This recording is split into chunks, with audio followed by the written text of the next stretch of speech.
to your region this week. I'm Anandi Carol Woolery. This week is a packed show, so let's dive right in. A video of a Kitchener principal standing on the GO train tracks at the Victoria Street station has caught the eyes of many. However, many others seem to not understand the full dangers of what could come from standing on the tracks. We met up with Steve Harvey from Metrolinx on why this is such a danger and what to do if you see someone on the tracks. I applaud the fact that people right off the bat noticed that and sensed that this was something that was unsafe. So the more that we have people behaving in that manner, in the sense that they are looking and seeing and reporting stuff, makes it easier for us. The fact that you actually have somebody on the tracks in the first place creates a danger. What was interesting was that it was our customers that were actually on the platform that had noticed this, and they themselves had drawn the conclusion that it was already dangerous. You may think it's safe, and it's things that you may have done before, but we have moving equipment that can happen at any time, right? So, and it's not necessarily GO train equipment. They're shared tracks, so it can be freight train, it can be VIA, it can be whatever. It could even be track equipment that's moving back and forth. So there's never a good time to be standing on the tracks or put yourself in a position of risk. Well, the worst penalty obviously is death, followed by critical injury. So nobody wants to see that. But again, you are also breaking a number of laws. So trespassing, there's legislation, the Railway Safety Act. There's a number of charges that you can be charged with. You can actually be arrested for being on the railway tracks. And monetary penalties can vary in range, but they can move up to $5,000. From a train crew perspective, you know, they can't steer left, they can't steer right. They just have to be able to apply the brakes, and then they ride it out. And you know, that's difficult for some people to accept. Train crews certainly feel it, and depending on whether or not it's been their first, second, or subsequent event, that can have effects on their well-being. From a responder perspective, you know, that's somebody's loved one, and that didn't have to happen. It's a needless event, and so there's a lot of stress when you're dealing with fatalities, and having to speak with families and relatives about how a certain loved one died. So within Metrolinx, we have a 24/7 number. That's the 1-877-297-0642, and that's our transit safety dispatch. However, if you think that somebody is at risk, certainly call your local police. If it's life-threatening, you feel that's the way, call 911. I will also, just to let you know that at all public crossings, there's also an emergency number that's posted. And if you ever have any issues or questions, or you see a concern, you can always dial that toll-free number at the crossing, and it's there for the public to use. Last week, Guelph hosted Special Olympics Ontario. Many came out and participated in the events. #GuelphLife's Kathy Bouye visited the events and spoke to some of the athletes. So much fun seeing Dylan have so much fun here. Dylan, what was your favorite event that you did today? 40-minute run. And are you excited to be here today? Yeah. So, Ben, how did you get Dylan ready for the Special Olympics? We were just stretching and I was just pumping him up. I'm asking him if he was excited and stuff, and he said he was, and he came first place. So. It takes a lot of practice. Can you tell us what the practice was like to get Dylan ready for a Special Olympics? You know, it was just kind of fun because in the gym we used to just shoot around basketballs, start running to the gym, but we didn't practice T-ball, but he still did a great job in T-ball. And Dylan, one last question. What is your favorite thing about being here and the Special Olympics in general? 40-meter run. 40-meter run. Okay, thank you. Michelle Curley, the co-chair, gives us a little background about this event. We're here for the 18th Annual Special Olympics. This year we're calling it Track and Field of Dreams. Myself and Andrea Welsh-Devlin, so proud of the Special Olympics today. My mom was part of the original committee, Sonia Holmes, with Steve Redmond. Today, Steve Redmond is actually with the World Games in Toronto, which is a massive event taking place, uniting the world. And so this is the 18th year. We have grown, say, 3 times. We've got 671 athletes here today. Of course, all the volunteers, the peer coaches, the support staff in the schools that make it happen. It's an incredible event. It is. I'm sure there's over 2,000 people here today, and we're so proud that we're the largest track meet of this kind in Ontario. And the other thing we're proud of is it's a 5-part partnership. Both boards, The Guelph Police help out the City of Guelph, Community Living, and Special Olympics Ontario. Hi, I'm here with Trinity O'Connor and her peer coach, Lily Hamilton. and we're here at the Special Olympics. Trinity, is this your first time here today? No. And what is the most exciting part about being here? Having my family here. What is your favorite sport that you got to compete in today? Running. Okay, and what school are you representing? John Galt. So, Lily, you'll be helping Trinity today. What other events will she be doing? She has softball throw, and she has done 200 meter and her standing long jump. Is there anything you'd like to say to the viewers at home? Love you. It's super fun here, and if your school doesn't compete here, you should try it because it's really awesome. More of your region this week continues after the break. See you then.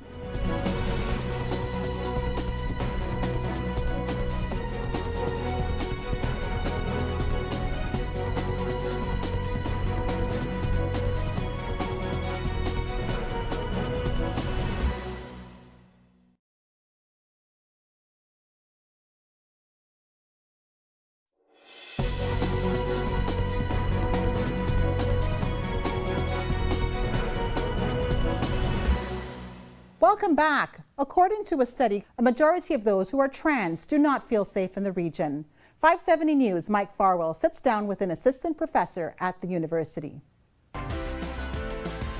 A study conducted by a team from Wilfrid Laurier University has found that many trans people who live in the region of Waterloo do not feel safe in public spaces. Todd Coleman is an assistant professor of health sciences at WLU and joins us to talk about it. Good morning, Todd. Good morning. What were some of the results that you found in this survey that led to the conclusion that some trans people were not feeling safe in public places? Well, what we had done was surveyed a number of LGBTQ plus individuals in the region of Waterloo. And what we're looking at specifically is at the transgender folks who answered the survey. And out of 112 of them who took part, the majority of them, up to over 3/4 of them, identified places like gyms, public washrooms, restaurants or bars, community centers as places that they felt unsafe in the region. What could or should we be doing to help to allay these fears, to become more accommodating, inclusive? I think there's a number of small things that we can do. Some of these kinds of things include individual gender-neutral washrooms in new facilities being built or facilities that are being renovated, being trans-inclusive in forms and practices, making people feel safe in terms of the use of the preferred gender pronouns. All of these small things can go a long way towards making trans people feel more safe and accepted in the community. So what do you do now with the results? Does this help move the needle towards becoming a more inclusive community? Yeah, so even the idea of having this story highlighted on your show is a way of showing how people are feeling in the community and sort of bringing attention to the ways and opening up for discussion the ways that we can change this to make sure that our communities are inclusive of everybody. We'll look forward to those follow-ups. Todd, I really appreciate the time today. Thanks for joining us. Thank you. Todd Coleman is an associate professor of health sciences at Wilfrid Laurier University. 519 Sports Online covered the Berlin Football Academy and the KW Braves lacrosse games last week. Here are the highlights from the games. The Berlin Football Academy girls under 21 team hitting the field at Centennial Stadium on Tuesday night. Kaylee Bruce and Berlin facing Barrie under the lights. Early in the game, Talia Cruz with some fancy footwork on the far side. She gets a shot away, but Amanda Myers with the stop for Barrie. Still no score. Then it's a long pass for Sofia Coelho. She's got a break, but Myers slamming the door with another good stop. Berlin, though, creating chances early on. 15th minute now. This is Kaylee Bruce coming in for Berlin, and she blasts one home to open the scoring. Nice goal from the Cambridge native. It's 1-0 Berlin. A few minutes later, a great ball from Holly McKenzie. She finds Sofia Coelho on the near side, and she extends the lead. Coelho puts it home, making it 2-0 Berlin.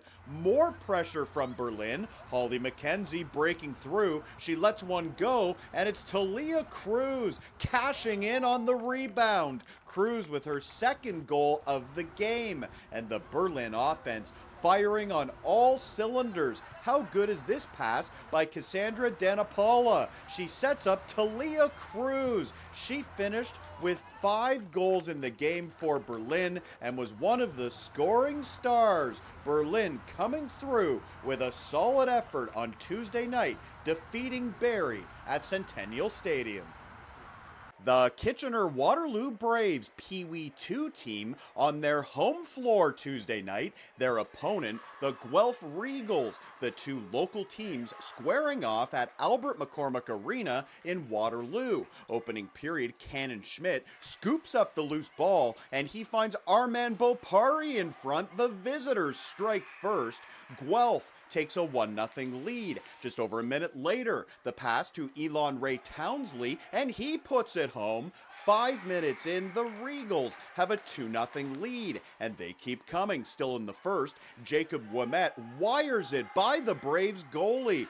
Guelph looking good with a 4-0 lead, but this game was far from over. Here come the Braves. Thomas Palechny with the ball to Brady Young. He spins and scores. KW is on the board after a nice goal by Young. Second period, Young strikes again. He's on the far side, and he's got another one. Just like that, the Braves right back in it. They are down 4-2. Later, it's now 4-3. Griffin McDonald spotting Reed Hoover in front, and he ties the game. KW erasing a 4-goal deficit. We are knotted at 4. Third period, it's a lead pass for Owen Aldridge. He's got a breakaway. He comes in and gives KW the lead. Aldridge buries it, and the Braves are on top. It's 5-4. The Regals looking to answer. Nathaniel Stocco in the middle takes the pass, fires and scores. Stocco with a big goal.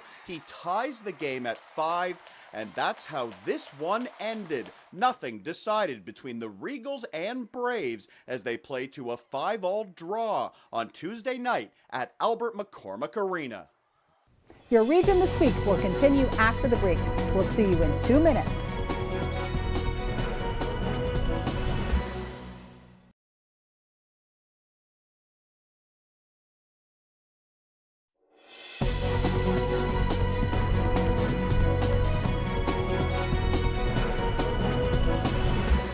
Welcome back. Though the Guelph Storm didn't win the Memorial Cup, the Storm accomplished what no team in OHL history has done: 3 comeback and win series to win the OHL championship. Last week, Guelph held a parade in their honor, acknowledging their accomplishments and OHL win. Let's take a look at how the team felt during the parade. And there it is, a team of resilience, a team of destiny. The Guelph Storm are your 2018-19 OHL champs.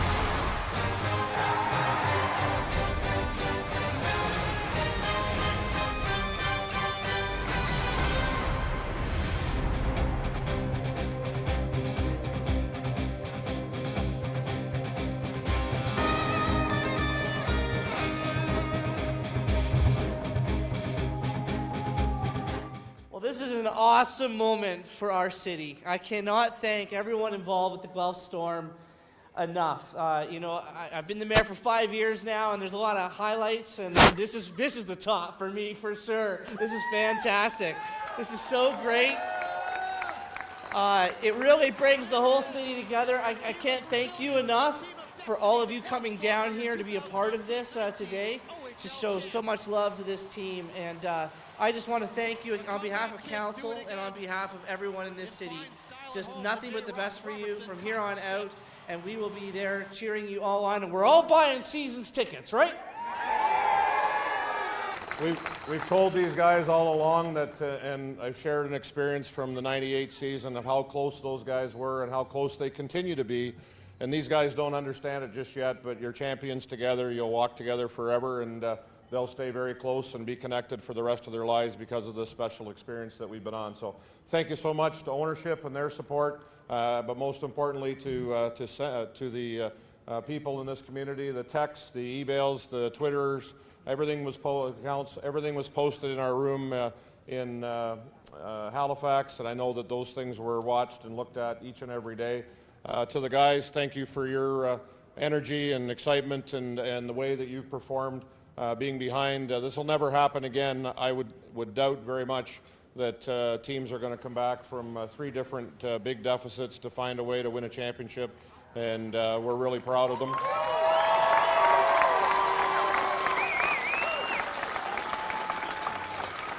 No, I have nothing prepared here to say anything. We just want to say thank you guys for sticking by our side the whole year. I mean, it was probably one of the most eventful years in Storm history, and you guys have stuck by us this whole time. I mean, for myself, Nate, Poppy, Seti, I mean, the past 4 years have been the greatest 4 years of our lives. To come all the way down from, last place in the CHL, where you guys stuck by us that whole year too, all the way to this day right here where we can say we're OHL champions. We want to say thank you. So,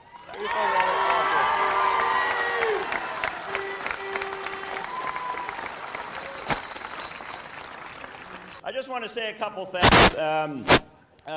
Mayor Guthrie, Cam, you've been there every step of the way. You've supported us both on and off the ice. You've been a real champion in our community from a hockey perspective. So you're a great fan, and you've been just a great proponent of the organization. So to you and Colleen and Dana and your staff, we're very grateful for everything you do.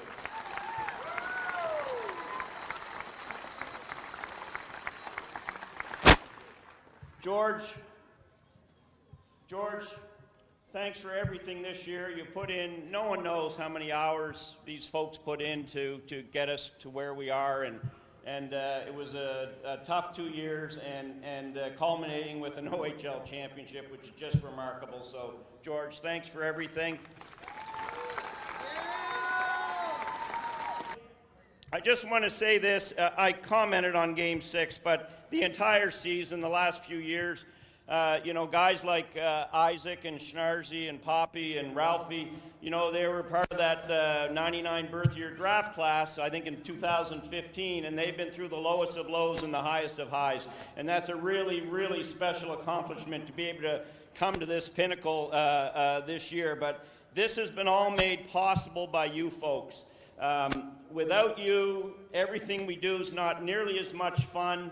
It doesn't work quite frankly. And the emotion you guys brought to our building in the playoffs, I've never seen anything like it before. So, guys, this one's for you. Thank you very much, Guelph. And there it is, a team of resilience, a team of destiny. The Guelph Storm are your 2018-19 OHL champs.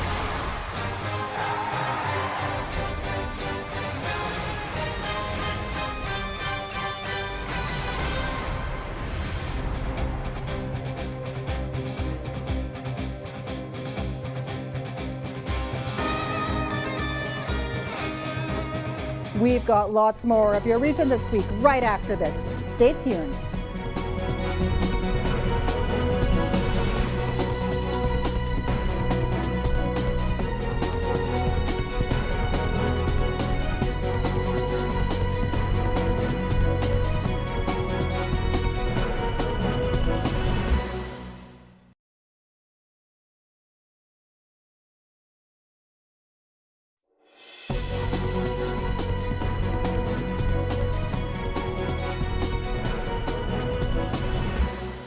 Welcome back. For the first time in NBA history, the Toronto Raptors are in the NBA Finals. Thousands of people will be streaming into Jurassic Park outside Scotiabank Arena to catch all the action. However, here in the KW, you don't need to travel all the way into the city. Bobby O'Brien's in downtown Kitchener is setting up their own Jurassic Park to watch the series. We met the general manager for details on the event. Beginning tomorrow, we are hosting the Jurassic party here in downtown Kitchener, right in our courtyard over here. It's going to be pretty big. We've got the Jumbotron. We're welcoming all ages out to our courtyard.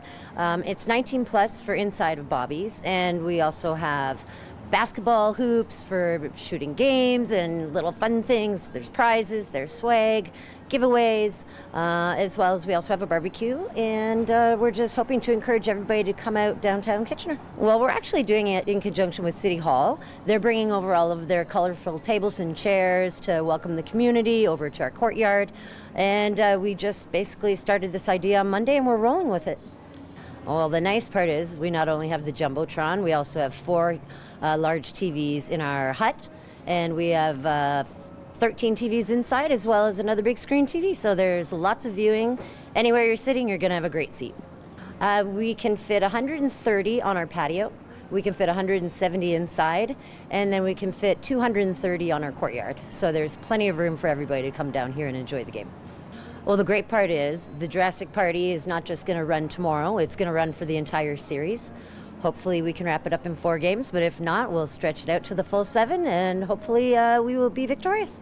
And Sportsnet is courtside to deliver multi-platform coverage on television, radio, and online. Catch the home games against the Golden State Warriors live on TV, exclusively on Sportsnet and Sportsnet 1, and online through Sportsnet Now on June 5th, 10th, and 16th. On the radio, Sportsnet 590 The Fan and 570 News sister station 680 News has the out-of-town games covered. Catch those live from Oakland, California on June 2nd, 7th, and 13th. Listen live at sportsnet.ca/590 or 680news.com. For up-to-the-minute news, videos, and insights on the series, follow Sportsnet's Instagram, Twitter, and Facebook.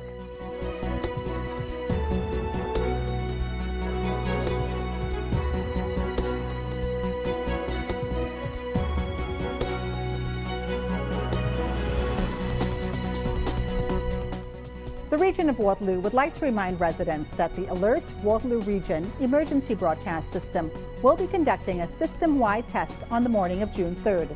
If you haven't signed up already, visit alertwr.ca for more information or call 211. That wraps up another episode of Your Region This Week. If you would like more information on the show or are interested in having your event covered, go to our website, rogerstv.com, and fill out the form. Thanks for watching. We'll see you next week.